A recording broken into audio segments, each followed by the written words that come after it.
in the shallow tide pools of the Indo-Pacific, half buried in coral rubble. There's a creature so small it could disappear inside a teacup, and so quietly lethal that everything we think we know about ocean danger gets rewritten around it. This is the blue-ringed octopus, and unlike almost every warning label in nature, this one is not exaggerating. There is no antivenom, not in Australia, not in Singapore, not anywhere on Earth. A bite so small that most victims never feel it happen can shut down a fully grown adult's nervous system in under 2 hours. It can vanish against the sand in an instant. It can flatten its entire body through a crack the width of a coin. And when it finally decides to warn you, the warning and the bite arrive at almost the same moment. The toxin responsible is called Tetrodotoxin. It doesn't come from the octopus itself. It's manufactured by bacteria living inside its salivary glands, a partnership the animal has weaponized. Gram for gram, it's estimated to be up to 10,000 times more potent than cyanide. A little more than half a milligram, an amount that would sit comfortably on the head of a pin, is considered enough to kill an adult human. For comparison, the same toxin, in smaller doses, is the reason fugu, the pufferfish delicacy served in specialized restaurants across Japan, requires a licensed chef and still kills people almost every year despite that license. This animal carries a purer, more concentrated version of the exact same poison, on purpose, at all times. The blue-ringed octopus rarely weighs more than 100 grams. It could fit in the palm of one hand. And it carries, at all times, several human lethal doses inside a body smaller than most people's phones. For most of its short life, this animal doesn't look like a threat at all. Its resting color is a dull mix of gray, brown, and sandy yellow, built to disappear against rock and rubble. Divers have stepped over them. Children have picked them up off the sand, mistaking them for shells. The blue rings that give the species its name are switched off almost all of the time. They only appear when the animal is under threat. And here's the part that should unsettle you. The brighter those rings flash, the closer you already are to being bitten. In most of nature, a warning display buys the predator time to reconsider. Here, the warning and the strike arrive together. By the time the rings are pulsing bright enough for you to notice, the decision has usually already been made. Like every octopus, this animal runs on a nervous system that doesn't work the way ours does. Roughly 2/3 of its neurons sit outside the brain, distributed through its arms. Each arm can process information and react on its own, without waiting for a signal from the center. In a normal octopus, that means 8 independent problem solvers working a puzzle at once. In this one, it means the arm that touches you can decide, on its own, faster than thought, that you're a threat worth ending. There's no hesitation built into that system, no pause for reconsideration. A blue-ringed octopus doesn't calculate whether a bite is proportionate to the threat. It reacts, and the reaction is chemical, immediate, and, for a creature this size, wildly disproportionate to whatever provoked it. It's the same distributed system that lets a severed octopus arm keep moving on its own for up to an hour after detachment, still responding to touch, as if some part of the decision-making never depended on the brain at all. In this animal, that same design is wired directly to one of the most lethal substances in the ocean. This same venom isn't only for defense, it's how the animal earns its living. Blue-ringed octopuses hunt mostly at night, ambushing from cover rather than chasing anything down. Excellent eyesight lets them track a crab or a shrimp moving across the sand in near-total darkness. When they strike, the bite delivers the same tetrodotoxin that can kill a human, and against a crab it works almost instantly. Paralysis sets in before the prey even understands it's been caught. The octopus waits a moment to be certain, then pulls the meal apart with its arms and beak. The exact chemistry that makes this animal one of the most dangerous things you could touch is the same chemistry that lets a soft-bodied creature the size of a golf ball hunt armored prey it would otherwise never be able to catch. Part of what makes this animal so hard to study is that blue-ringed octopus isn't really one species. It's a small genus of at least 10 recognized species, spread from Australia through Japan, most of them nearly identical to the human eye and distinguishable mainly through genetics. The greater blue-ringed octopus ranges the widest across the tropical Indo-Pacific. The blue-lined octopus keeps to eastern Australia's reef flats. A handful of others, like the so-called phantom blue-ringed octopus, are known from only a few preserved specimens, animals scientists have barely had the chance to observe alive at all. Even trained researchers sometimes can't tell them apart on sight, which means whenever someone survives or doesn't survive an encounter with one of these animals, there's a real chance no one will ever be entirely certain which species was responsible. So how many people has this animal actually killed? The number is smaller than the reputation suggests, and understanding why tells you almost everything about how it actually behaves. The first confirmed death happened in 1954 at East Point near Darwin in Australia's Northern Territory. A 21-year-old soldier was handling an octopus he'd found in a tide pool, the kind of casual, curious contact that happens on Australian beaches every day. Within minutes, he collapsed. The hospital that treated him had no ventilator, no protocol for tetrodotoxin poisoning, and no real idea what they were dealing with. He was dead within 2 hours. It would take another decade before researchers even correctly identified the species responsible. 13 years later, in 1967, a 23-year-old diver in Sydney was bitten while in the water. By then, doctors understood tetrodotoxin far better than they had in 1954. It didn't matter. He died anyway, despite treatment. A reminder that knowing what's killing you and being able to stop it are two very different things. The third confirmed death happened in 2006 in Singapore.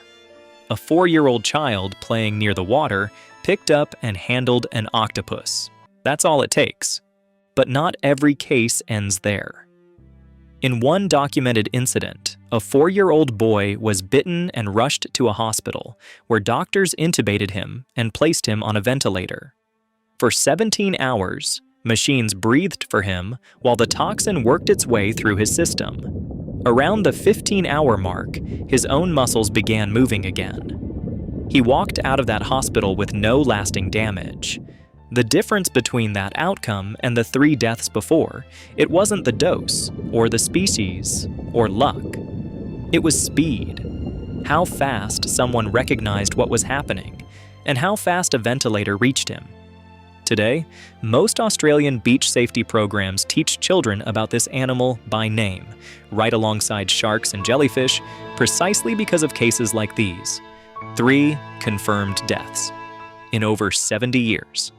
Across a species that lives on some of the most heavily visited, most densely populated coastlines on the planet, the beaches of Australia, the reefs of Southeast Asia, waters that see millions of tourists, divers, and children every single year. For an animal this lethal, that number should be much higher. Here's why it isn't. The blue-ringed octopus is not aggressive. It doesn't hunt humans, doesn't defend territory against them, doesn't see a wading swimmer as prey or rival. In the wild, its entire strategy is built around never being noticed at all, camouflage first, warning second, bite only as an absolute last resort. Most human encounters end with the octopus fleeing, not attacking. The bite itself is so small and so close to painless that many victims don't register it as anything at all. No sting, no burn, nothing that says stop. That's exactly what makes it dangerous, instead of safe. A rattlesnake gives you a warning loud enough to save your life. This animal's warning is silent, and by the time your body tells you something is wrong, a tingling mouth, numb lips, a strange heaviness in your limbs, the toxin already has a 20 to 45 minute head start. In an animal that can shut down your ability to breathe, that head start is the entire game. There is a specific technique that can buy back some of that lost time. It's called pressure immobilization, wrapping the bitten limb firmly from the bite site upward, tight enough to slow the lymphatic system without cutting off blood flow, then keeping the limb completely still. Combined with rescue breathing or CPR if breathing stops, and rapid transport to a hospital with ventilator support, it's often enough. Tetrodotoxin doesn't destroy the nervous system permanently. It blocks it temporarily, and the body clears it over the following hours. In almost every documented case, survival comes down to one narrow question. Did someone recognize what was happening quickly enough to keep a body breathing until the chemistry ran its course? And people do get close, deliberately. Among scuba divers, the blue-ringed octopus is considered a prize sighting, a macro photography trophy, rare enough to feel special and strange enough to photograph for as long as it will hold still. Divers will spend an entire dive scanning rubble for a shape that looks, at rest, like nothing more than a discolored pebble. Dive guides warn their groups constantly, don't touch, don't block its escape route, don't provoke it into flashing those rings just to get a better photo. Most people listen. It only takes one person who doesn't. This animal has become something of an internet fixture, a regular on World's Deadliest Animals countdowns and viral wildlife photography, shared and reshared for its color as much as its danger. Ask most people why it's dangerous, and you'll get a vague answer. It bites you. Maybe it's venomous. Almost no one can tell you there's no antivenom. Almost no one knows the bite itself is often painless enough to miss entirely. The fame is real. The specific practical danger behind that fame rarely survives the retelling. By now, one thing should be clear. Nothing about this animal follows the rules other dangerous animals follow. Not its warning, not its weapon, not its size. Strip away the venom for a moment, and what's left is still one of the strangest animals in the ocean. Like all octopuses, it runs 3 hearts instead of 1, 2 pumping blood to the gills, a 3rd circulating it through the rest of the body. That blood isn't red. It's blue, built around a copper-based molecule called hemocyanin, instead of the iron-based hemoglobin that colors human blood, an adaptation that helps octopuses survive in cold, low-oxygen water where a human circulatory system would struggle. Its skin carries thousands of specialized cells called chromatophores, tiny sacs of pigment the animal can expand and contract at will, controlled directly by its nervous system rather than by hormones. That's the difference between an octopus changing color in a fraction of a second and a chameleon needing almost half a minute to do the same thing. Its skin also carries light-sensitive proteins of its own, letting it register brightness and shadow across its entire body, not just through its eyes. In a very real sense, an octopus doesn't just see with its eyes. It sees with all of it. And then there's the part that still unsettles biologists. Most animals, including us, follow genetic instructions written once, in DNA, and largely fixed for life. Octopuses can edit their own RNA, the working copy their cells read to build proteins, on the fly, in response to their environment. It's a level of on-the-spot biological adjustment that has no real equivalent anywhere else in the animal kingdom, and researchers still don't fully understand what it costs the animal, or what else it might be capable of adjusting. None of this is unique to the blue-ringed octopus specifically. It's the baseline for its entire family, which means the most venomous octopus on Earth isn't some special case. It's an ordinary octopus, running ordinary octopus biology, that happened to also evolve one of the most potent neurotoxins in the natural world. Strange and lethal were never separate traits here. They came from the same place. Even reproduction for this animal doesn't follow ordinary rules. In 2025, researchers studying a close relative of the blue-ringed octopus, the blue-lined octopus, off the coast of Australia, documented something no one had confirmed before. During mating, the male doesn't simply approach the female. He bites her directly, near a major blood vessel close to her heart, injecting a measured dose of the same tetrodotoxin that can kill a human. Within about 8 minutes, her breathing slows. Her body goes pale. She stops responding to light. For nearly an hour, she's completely paralyzed while mating continues. And then she gets up. Every female observed in that research survived. Somewhere in their evolutionary history, These animals developed a resistance to their own venom strong enough to survive being deliberately poisoned by a mate. It doesn't buy either of them much time. Like almost every octopus species, blue-ringed octopuses are semilparous, built for exactly one reproductive event and then death. The male typically dies within weeks of mating, his body shutting down in a hormonally triggered decline.